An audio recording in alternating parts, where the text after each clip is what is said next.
Before we begin, I'd like to leave a disclaimer. This podcast discusses a criminal case developed for educational purposes only. All parts of this investigation are strictly for the classroom. Welcome to Dogs Gone Insane podcast. On this podcast, we look into complex cases and try to discover the truth. I'm Gabriel, the narrator, joined by Dylan, the interviewer, and Isabel, the detective. Today, we're investigating the serious Max Cahill case. This case delves into a murder of a Tubman University dean with multiple testimonies and unanswered questions. Who committed this murder?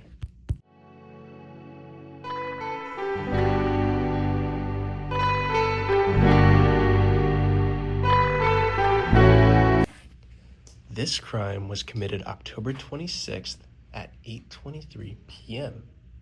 He was found in his office by his ex-fiancée the next morning with no signs of forced entry.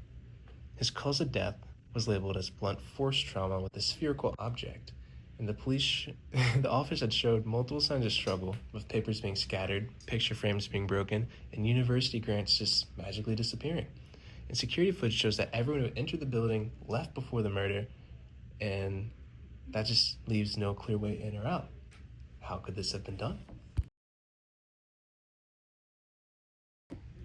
What is the established timeline of the night of October 26th? Based on the security footage and witness statements, Max Cahill entered the building at 7:45, and the time on his broken watch said that his time of death was 8:23 p.m. This means there is an hour-long window for the murder to take place.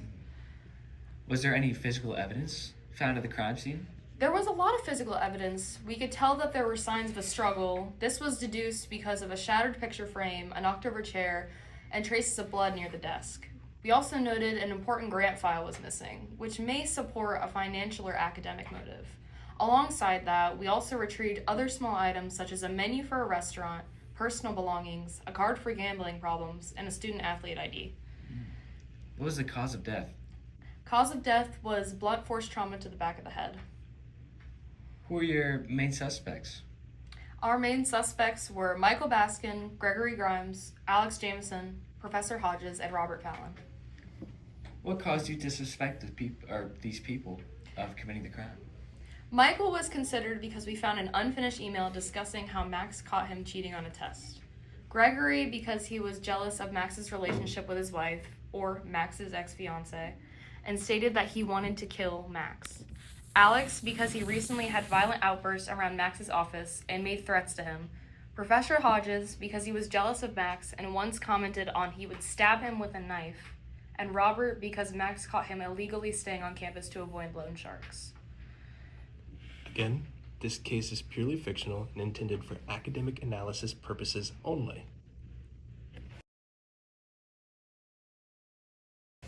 Who exactly was your primary suspect during the course of this investigation? The lead suspect of this investigation quickly became Gregory because of his known hate for Max and the fact that he had all the opportunity to commit this crime. It was also easy to limit down to just Gregory because of all the other suspects were able to be proven innocent. The one main factor that cleared everyone else was the security logs and footage. It would have been impossible for any of these people to get into the building without being recorded in some way. So you're telling me Gregory committed the murder? Yes, we have to come to the conclusion that Gregory was the one who committed this murder. But how did the murder happen to begin with? How could anyone, especially Gregory, have entered the building without being caught? The murder was able to happen because, a detail we left out initially, there were service tunnels that connected directly to the room and spread throughout the school. But how would Gregory even have knowledge of this tunnel? Gregory worked construction and would have access to these things such as blueprints.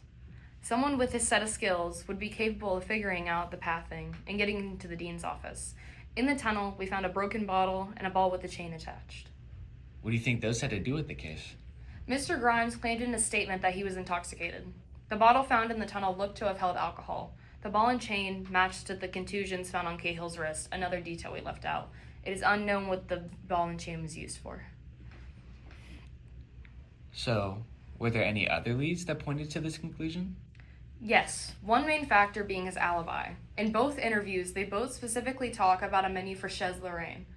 On this menu, we see Gregory's wife, her mom, and Max. We also know this menu made Greg very mad. This means for motives alone says a lot, but also one fatal mistake made on scene points to Greg. In Max's office, we found another one of these menus lying around. Given Greg's expressed hate for this exact menu, it would make sense he had brought it with him to help with his confrontation and ultimately left it behind. Oh, wow. Well, thank you for taking the time to discuss the details of this case with us. No problem at all. Thank you for having me.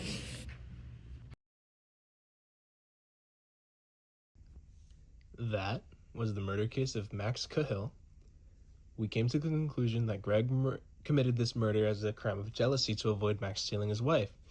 In doing so, he ended up costing himself everything, with her divorcing him in the process of this investigation. And just really, it wasn't worth it.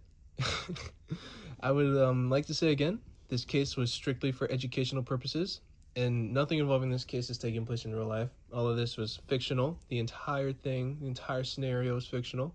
And I just want to thank you guys for joining us on Dogs Gone Insane podcast.